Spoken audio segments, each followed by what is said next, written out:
జరిగిందని నేను భావిస్తా ఉన్నా. గతంలో చంద్రబాబు నాయుడు గారి పరిపాలన చూసిన వారు, 5 సంవత్సరాల పరిపాలన జగన్మోహన్ రెడ్డి గారిని చవి చూసిన వారు,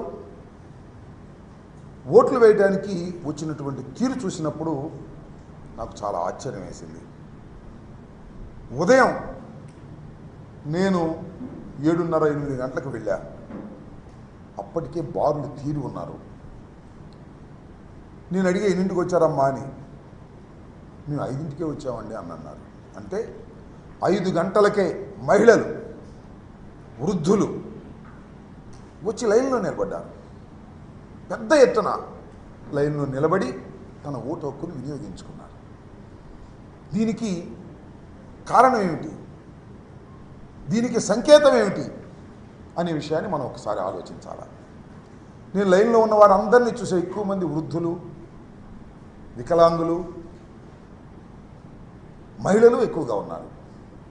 నేను భావిస్తున్నా 5 సంవత్సరాలు జగన్మోహన్ రెడ్డి గారి పరిపాలన చూసిన తర్వాత, సంక్షేమ కార్యక్రమాలు అందుకున్న తరువాత, నా బిడ్డ జగన్మోహన్ రెడ్డిని మరొక్కసారి ముఖ్యమంత్రిగా చేయాలనే తాపత్రయంతో తమ ఓటు హక్కుని వినియోగించడం కోసం గంటల తరబడి వృద్ధులు, గంటల తరబడి మహిళలు, గంటల తరబడి వికలాంగులు క్యూలో నుంచున్నారనేటువంటి భావన కలిగింది నాకు పెద్ద ఎత్తున.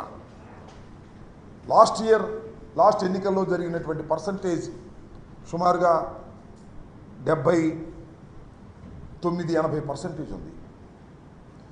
ఈసారి కూడా ఆ మాత్రానికి తగ్గకోకుండా కాస్తో కోస్తో ఎక్కువయ్యే పరిస్థితులే కనిపిస్తున్నాయి. అంటే వివరాలు ఇంకా రాలేదు కాబట్టి, ఎందుకంటే రాత్రి 10-11 కూడా కొన్ని చోట్ల పోలింగ్ జరిగింది కాబట్టి ఇంకా కరెక్ట్ ఫిగర్స్ ఇంకా రాలేదు కాబట్టి నేను ఊహాతీతంగా చెప్తున్నా. పోయినసారి కన్నా ఏదన్నా 1% పెరగొచ్చు, 1% తగ్గొచ్చు తప్ప పోయినసారి లాగానే అంత పెద్ద ఎత్తున ఓటర్లు తమ హక్కుని వినియోగించుకున్నారు. ఇది చాలామంది అనుకోవచ్చు. పూర్వం మాకు కూడా, నేను కాంగ్రెస్ పార్టీలో ఉన్నప్పుడు చాలాసార్లు పోటీ చేసినప్పుడు ప్రభుత్వ వ్యతిరేకత ఉంటే ఎక్కువ పర్సంటేజ్ ఓటు అవుతుంది అనేటువంటి భావన ఉన్నది. ఇవాళ నేను మనవి చేస్తున్నా, పోయినసారి కన్నా ఎక్కువ అయితే అది పాజిటివ్ ఓటు. పాజిటివ్గా జగన్మోహన్ రెడ్డి గారిని తిరిగి మళ్ళీ అధికారంలోకి తీసుకురావాలి, మా సంక్షేమ కార్యక్రమాలను అమలు చేసుకోవాలి, సుఖవంతంగా బతకాలి అనేటువంటి భావనతో బడుగు బలహీన వర్గాలు, మైనారిటీసు, ఎస్సీలు, బీసీలు, సంక్షేమాన్ని అందుకున్నటువంటి అనేక మంది ఓటర్లు వచ్చి తమ బాధ్యతను నిర్వహించుకొని మళ్ళా తిరిగి జగన్మోహన్ రెడ్డి గారిని ముఖ్యమంత్రిగా చూడాలనేటువంటి తాపత్రయం వారి ముఖాల్లో నిన్నే కాదు కనిపించింది. నేను క్యూలో నుంచినప్పుడు కనిపించడమే కాదు, ప్రచారానికి వెళ్ళినప్పుడు కూడా కనిపించింది. నేను చూసా, 89లో మొదటిసారి పోటీ చేశా. ఆ తర్వాత 2 సార్లు మినహా ఇది 6వసారి పోటీ చేస్తున్నా. అన్ని ఎన్నికలు చాలా సన్నిహితంగా చూసా, పోటీ చేయని ఎన్నికలు కూడా. మొదటిసారి ఈసారి మాత్రమే ప్రతి గ్రామంలోనూ మహిళలు జెండాలు పట్టుకొని, కొన్ని గ్రామాల్లో అయితే ఆశ్చర్యం, పురుషుల కన్నా మహిళలే నా ప్రచారంలో పాల్గొన్నారు. వ్యాన్ వెళ్తుంటే నా వ్యాన్ ముందు మహిళలు వైఎస్ఆర్ కాంగ్రెస్ పార్టీ జెండాలు పట్టుకొని జై జగన్ అంటూ నినదిస్తూ ఉరుకులు వేశారు, పరుగులు తీశారు. అందరూ మహిళలు. ఇదంతా మహిళల్లో ఉన్న సంకేతం. నేను ఒకటే మనవి చేస్తున్నా, మహిళలు పెద్ద ఎత్తున 70% ఆఫ్ మహిళలు ఏ కులమైనా ఏ మతమైనా జగన్మోహన్ రెడ్డి గారికి ఓటు వేశారని నేను విశ్వసిస్తున్నా. ఎందుకో తెలుసా, జగన్మోహన్ రెడ్డి గారు మహిళలకు సాధికారత కల్పించాడు.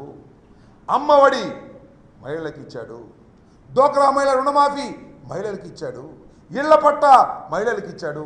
ఇట్లా ఏది చేసినా మహిళల ఖాతాల్లోకి చేసినటువంటి వ్యక్తి జగన్మోహన్ రెడ్డి గారు. అంటే మహిళలు ఒక ఆర్థిక స్వావలంబన కోసం, ఒక సాధికారత సాధించడం కోసం జగన్మోహన్ రెడ్డి గారు కృషి చేశారు. వారికి ఆ విధంగా సహాయం చేశాడు. కాబట్టి మా జగన్మోహన్ రెడ్డి గారికి మేము సహాయం చేయాలి, మళ్ళీ అధికారంలోకి తీసుకురావాలి అనేటువంటి ఉద్దేశంతో మహిళలు పెద్ద ఎత్తున, చరిత్రలో ఎప్పుడూ లేని విధంగా మహిళలు జెండాలు పట్టుకొని వచ్చారు. వేలు మీద ముద్ర వేయించుకున్నారు, ఓటు ఫ్యాను గుర్తుకు వేసి వెళ్ళారు అని నేను పూర్తిగా విశ్వసిస్తున్నా. అది నా మనసుకు తట్టింది ప్రతి చోటకి వెళ్ళినప్పుడని మనవి చేస్తున్నాను. అంత పెద్ద ఎత్తున కానీ విని ఎరుగని రీతిలో ఒక ప్రభుత్వ పాజిటివ్ ఓటు ఇంత పెద్ద ఎత్తున ఉండటం అనేది చరిత్రలో చాలా అరుదైనటువంటి సంఘటన.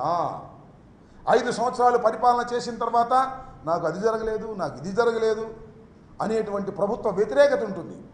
కానీ ఈ ప్రభుత్వంలో ప్రభుత్వ వ్యతిరేకతే లేదు. మొత్తం ప్రభుత్వం యొక్క సానుకూలత, మళ్ళా ఈ ప్రభుత్వాన్ని నిలబెట్టుకోవాలి, మళ్ళా జగన్మోహన్ రెడ్డి గారిని రెండవసారి ముఖ్యమంత్రిగా చేయాలి అనేటువంటి తాపత్రయం మాత్రమే ఓటర్లో నాకు కనిపించిందని కూడా ఈ సందర్భంగా మనకు చేస్తున్నాను. అంత పెద్ద ఎత్తున ఓటర్లు పాల్గొన్నందుకు వారందరికీ నా హృదయపూర్వకమైనటువంటి ధన్యవాదాలు వైఎస్ఆర్ కాంగ్రెస్ పార్టీ తరఫున నేను తెలియపరుస్తున్నానని కూడా ఈ సందర్భంగా చెప్తున్నా. చాలా పెద్ద ఎత్తున పాల్గొన్నటువంటి ప్రజలు చాలా సంతోషంగా పాల్గొన్నటువంటి సందర్భాలు నాకు ఒక్కొక్కరుగా కనిపించాయి. మరొక విషయాన్ని కూడా చెప్తే చాలామంది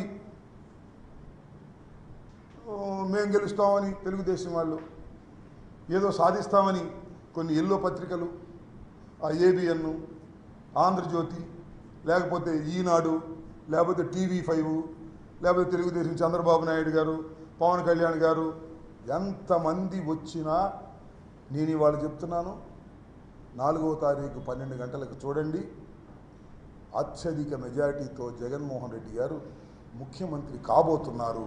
దీన్ని మీరు విశ్వసించండి కూడా ఈ సందర్భంగా నేను మనవి చేస్తున్నా. అదేవిధంగా సత్తెనపల్లిలో కూడా నాకు ప్రగాఢమైన విశ్వాసం ఉంది. టౌన్లో కానీ వివిధ మండలాల్లో కానీ చాలా పెద్ద ఎత్తున ఓటర్లు పాల్గొన్నారు పాజిటివ్గా. మళ్ళీ తిరిగి ఒక మంత్రిగా పనిచేసిన నాకు పెద్ద మెజారిటీతో గెలిపిస్తారనే విశ్వాసం కూడా ఉందని కూడా ఈ సందర్భంగా నేను మనవి చేస్తున్నాను. పోతే ఇక్కడ కొన్ని బాధాకరమైనటువంటి అంశాలను ప్రస్తావన చేయవలసినటువంటి అవసరం ఉన్నది. అదేమిటంటే చాలా పెద్ద ఎత్తున హింస ప్రజ్వరిల్లింది. ముఖ్యంగా సత్తెనపల్లి నియోజకవర్గంలో, నర్సరావుపేట నియోజకవర్గంలో పలనాడు మొత్తం కనీ విని ఎరుగని రీతిలో ఏ రోజున కూడా ఈ ఎన్నికల్లో కూడా జరగనటువంటి విధంగా హింస జరిగింది, ఇంకా జరుగుతూ ఉంది. ఇంకా కొన్ని గ్రామాల నుంచి ఫోన్లు వస్తున్నాయి, మా మీద దాడులు చేస్తున్నారు అని. ఎస్సీల మీద, ఎస్టీల మీద, బీసీల మీద, మైనారిటీల మీద దాడులు చేసే పరిస్థితి కనిపిస్తూ ఉన్నది. చాలా దురదృష్టకరం.